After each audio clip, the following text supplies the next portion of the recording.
Halo semuanya, saya Arya. Saya Reynard. Saya Marcel. Hari ini kita akan membahas tentang roket hidrogen. Oke, jadi apa itu gas hidrogen? Gas hidrogen adalah bahan bakar yang menarik perhatian karena sifatnya yang bersih dan ramah lingkungan.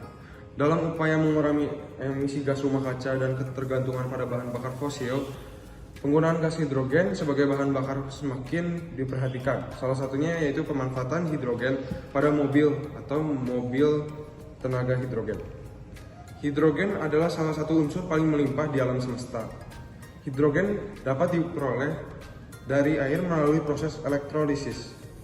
Hidrogen mempunyai sifat mudah terbakar. Dengan memanfaatkan sifat tersebut, ledakan dapat dihasilkan. Ledakan dari hidrogen itulah yang nantinya akan digunakan untuk meluncurkan roket ke udara.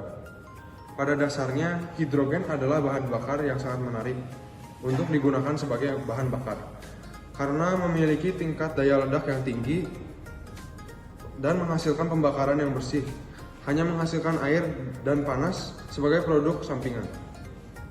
Hal ini membuatnya menjadi pilihan yang ramah lingkungan dan efisien sebagai bahan bakar. Tujuan melakukan percobaan ini adalah agar dapat mengetahui cara meluncurkan roket dengan tenaga hidrogen dan massa hidrogen yang paling efisien untuk meluncurkan roket. Nah, sekarang akan menjelaskan teori-teori yang berkaitan dengan percobaan yang akan kami lakukan. Seperti yang telah dijelaskan oleh temanku, itu Marcel, untuk meluncurkan roket yang akan kami lakukan ini kita menggunakan elektrolisis. Jadi, elektrolisis adalah proses penguraian suatu elektrolit oleh arus listrik. Dalam kasus ini, elektrolit menggunakan garam dan dilarutkan dalam air. Namun selain garam, kita bisa menggunakan baking soda atau drain cleaner atau anti sumbat. Prinsip kerja sel elektrolisis adalah menghubungkan kutub negatif dari sumber arus searah ke katode dan kutub positif ke anode, sehingga terjadi reaksi reduksi dan oksidasi tidak spontan dapat berlangsung. Elektron akan mengalir dari katode ke anode. Ion-ion positif akan cenderung tertarik ke katode dan tereduksi, sedangkan ion-ion negatif akan cenderung tertarik ke anode dan teroksidasi. Dalam proses ini ada terjadinya hukum Faraday, yaitu hukum yang menjelaskan hukum antara jumlah listrik dan massa zat yang dihasilkan pada proses elektrolisis. Hukum ini ditemukan oleh Michael Faraday, seorang ahli kimia dan fisika asal Inggris pada tahun 1834. Hukum Faraday ini menjadi salah satu hukum yang memiliki sumbangsi yang besar terhadap kemajuan listrik. Nah, hukum Faraday ini dibagi dua, yaitu hukum Faraday 1 dan hukum Faraday 2. Berikut bunyi hukum Faraday 1 dan 2.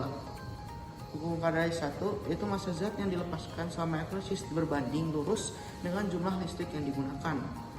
Hukum Faraday yang kedua yaitu massa zat yang dilepaskan pada elektrolisis berbanding lurus dengan massa ekuivalen zat itu. Jadi arti dari kedua hukumnya itu yaitu jumlah zat yang terlibat pada proses pemecahan senyawa menjadi unsur penyusunnya sebanding dengan jumlah muatan listrik yang mengalir melewati larutan elektrolit. Pengambilan data dilakukan dengan menggunakan handphone untuk direkam video dan waktunya. Dari rekaman video itu tersebut dapat diketahui waktu roket di udara dan sampai di tanah lalu dengan rumus yaitu 1 H atau height atau ketinggian sama dengan setengah kali G kali T kuadrat, dan rumus kedua yaitu H sama dengan VO per 2 kali G. Nah, dari rumus-rumus itu maka kita mengetahui kecepatan awalnya. Alat elektrolisis dibuat dengan sederhana dengan toples, penggaris, besi, baut, dan selang silikon. Toples tersebut diisi larutan elektrolit, setelah itu ditenagai oleh power supply. Gelembung-gelembung air yang naik di sekitar penggaris besi menandakan bahwa alat berhasil menyala dan menghasilkan gas hidrogen. Pengisian ke roket dilakukan dengan mengisi air ke roket terlebih dahulu. Lalu dengan selang lainnya, air dari roket akan turun terdorong oleh gas hidrogen dari selang yang berasal dari alat elektrolisis.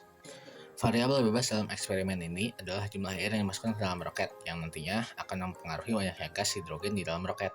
Variabel kontrol berupa roket itu sendiri, variabel terikat yaitu variabel yang diuji berupa ketinggian dan kecepatan awal roket. 3 percobaan dilakukan dengan mula-mula roket diisi air 300 ml, 400 ml, dan 500 ml.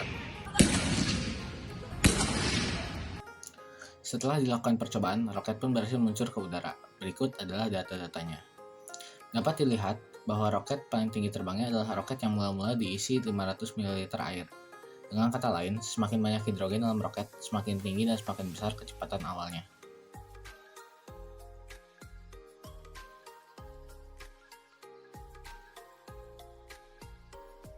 Dapat disimpulkan bahwa hidrogen memang dapat digunakan sebagai bahan bakar. Ditambah gas hidrogen dapat dihasilkan dari proses yang ramah lingkungan dengan alat elektrolisis. Massa hidrogen yang ada dalam ruang bakar juga akan mempengaruhi kekuatan ledakan dari hidrogen. Semakin banyak gas hidrogennya, semakin kuat juga ledakan yang dihasilkan. Dari percobaan dan pembahasan kami tentang roket hidrogen. Terima kasih teman-teman, semoga bermanfaat ya.